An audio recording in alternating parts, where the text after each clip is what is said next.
Olá, bom dia a todas e a todos. Eu me chamo Michel do Nascimento Brito, sou discente da Escola de História da Unirio, bolsista IC Unirio e irei apresentar minha pesquisa de iniciação científica intitulada O Partido Republicano e a Ampliação do Espaço Público. Este estudo foi orientado pela professora doutora Cláudia Regina Andrade dos Santos no âmbito de sua pesquisa de título Movimentos Sociais e Instabilidade Política, da Revolta do Vintém à Revolta da Vacina. Desde já, agradeço a sua primorosa orientação, que muito contribuiu para o desenvolvimento desta pesquisa de iniciação científica. Agradeço também ao DPQ, Departamento de Pesquisa da Unirio, e à Prograde, a Pró-Reitoria de Graduação da mesma instituição, bem como a todos os envolvidos na organização desta 19ª Jornada de Iniciação Científica da Unirio. Dessa forma, dou início à exposição da pesquisa, o Partido Republicano e a Ampliação do Espaço Público. Primeira parte, contextualização do tema. Tradicionalmente, a queda da monarquia brasileira é explicada a partir dos efeitos da Guerra do Paraguai e da fundação de um partido republicano, pelos desgastes institucionais provocados pelas questões religiosa e militar e, por fim, pela desestruturação do sistema escravista. Referenciais importantes, de fato, mas que foram trabalhados, sobretudo, a partir de análises mais centradas nas instituições e na dinâmica político-parlamentar. Contudo, esse período também foi marcado por uma forte atuação política da sociedade excedendo os limites institucionais. Nesse sentido, estudos mais recentes têm chamado atenção para os impactos da campanha abolicionista e republicana sobre parcelas da sociedade até então excluídas ou pouco inseridas na política institucional. A campanha pela abolição, ativada desde o início da década de 1870, se estruturou por meio de mecanismos e estratégias que não se limitaram ao espaço parlamentar, pela organização de clubes e associações emancipadoras, pela realização de conferências públicas e divulgação de seus discursos e defesa de suas ideias pela imprensa, bem como a realização de manifestações de rua, o abolicionismo promoveu, assim, a atividade política no espaço público entre os mais diversos setores sociais da população, com especial destaque para os setores populares, então excluídos dos processos políticos formais, como bem destacaram os trabalhos das historiadoras Maria Helena Machado e Ângela Alonso. Paralelamente, o republicanismo vinha ganhando força, inicialmente com a fundação do primeiro Partido Republicano em 1870 no Rio de Janeiro. O ativismo republicano ganhou novo fôlego com a Revolta do Vintém, na virada do ano de 1880. É o que demonstraram os trabalhos das historiadoras Sandra Graham e Maria Teresa Chaves de Mello, que identificaram o momento como gerador de uma nova cultura política ao dar início a uma crescente atividade no espaço público e marcada por grandes manifestações de rua. Além dos marcos tradicionalmente referidos, essa maior atividade política no espaço público também representou a degradação do sistema político do Império, alicerçado no poder moderador e nos dois partidos imperiais, impermeáveis aos anseios e demandas da grande maioria da população do país. Essa degradação se operou, ao mesmo tempo, a nível simbólico, por meio da crítica ao regime e às instituições monárquicas, e a nível prático, com o crescimento expressivo dos protestos e confrontos de rua por populares e pelos escravos rebelados, fugindo ao controle das autoridades e dos instrumentos institucionais de ação política. Dessa forma, tem-se que o abolicionismo, constituído enquanto movimento social, e o republicanismo, enquanto partido político, representaram um impulso à participação da sociedade na política, mesmo diante dos limites representados pelo voto censitário, pela proibição do voto do analfabeto e pela própria escravidão. Segunda parte, objetivo do trabalho. Foi impulsionada por esses questionamentos que a presente pesquisa buscou averiguar a forma de organização do Partido Republicano, sobretudo a partir da hipótese de que ele possa ter representado, junto ao movimento abolicionista, a emergência de novas formas de atuação e organização política. Terceira parte, principais resultados e metodologia. A prática de pesquisa consistiu em levantamento de bibliografia e de fonte, seus subsequentes fichamentos e sistematização das informações extraídas com cruzamento dos dados e a construção analítica.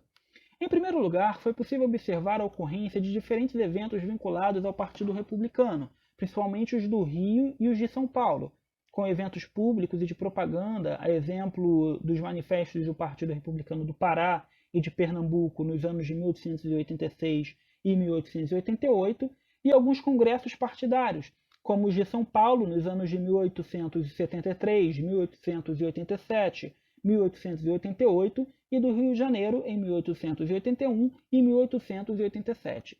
Em segundo lugar, foi possível verificar as diferentes posições existentes no campo republicano referentes a algumas questões, como o fim da escravidão e quais deveriam ser os procedimentos adotados para a instalação de regime republicano. Quanto a isso, em seu trabalho sobre o Partido Republicano, George Boyer identificou duas correntes principais dentro do Partido Republicano, mas que não eram necessariamente opostas. A linha evolucionista, vinculada à direção do partido e postulada em seu manifesto de inauguração em 1870, e a corrente revolucionária, que defendia o recurso à violência como algo a não ser descartado e que a instauração da República deveria se dar com a participação popular das ruas. Além disso, Boyer identificou diferentes posições em outros assuntos, como a defesa da instauração de uma república ditatorial e questões relativas a separatismo, federalismo e centralização político-administrativa. Por outro lado, em seu capítulo República e Cidadania, o historiador José Murilo de Carvalho, ao abordar as diferentes visões e formas de reivindicação da cidadania, reconhece os diferentes grupos envolvidos nesse processo durante o alvorecer da República. O projeto de república vitorioso, encabeçado pelas elites do Rio de Janeiro e de São Paulo, teria representado um retrocesso em termos de ampliação da cidadania, sobretudo no que tange direitos políticos e sociais. Ao mesmo tempo, o autor reconhece que a propaganda republicana apresentava projetos mais democráticos de república, sobretudo divulgado e estimulado no espaço público por meio de comícios, nas conferências e na imprensa radical, por ativistas que preconizavam a participação das camadas populares, como Silva Jardim e Lopes Trovão. Esse modelo de republicanismo chocava-se com outras correntes dentro do partido, a exemplo dos enfrentamentos entre Silva Jardim e Quintino Bocaiúva, ou Deixe o Último com José do Patrocínio. Quarta parte, conclusões parciais. A perspectiva de que o Partido Republicano possa ter canalizado ou dado expressão às formas de reivindicação por maior participação política na sociedade imperial passava por analisá-lo em relação às disputas políticas do período.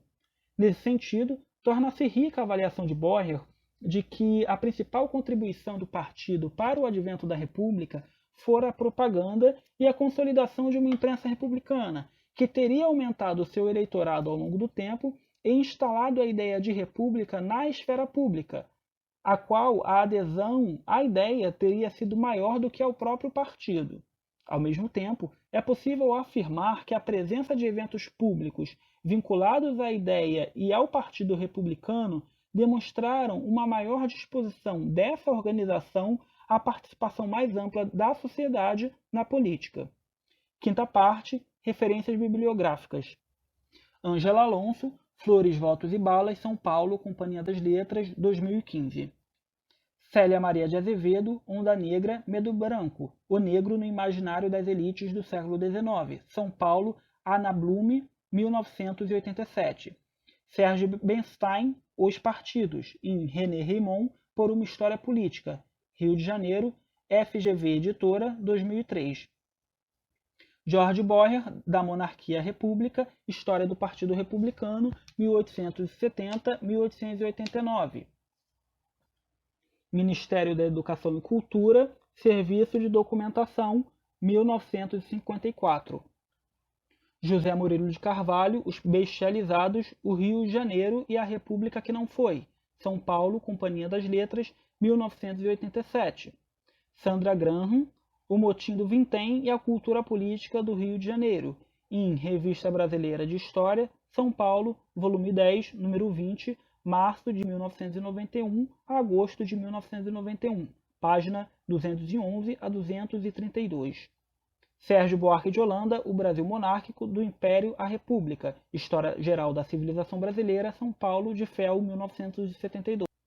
Maria Helena Machado, O Plano e o Pânico, Os Movimentos Sociais na Década da Abolição, Rio de Janeiro, São Paulo, UFRJ, EDUSP, 1994. Maria Tereza Chaves de Melo, A República Consentida, Rio de Janeiro, editora FGV, 2007.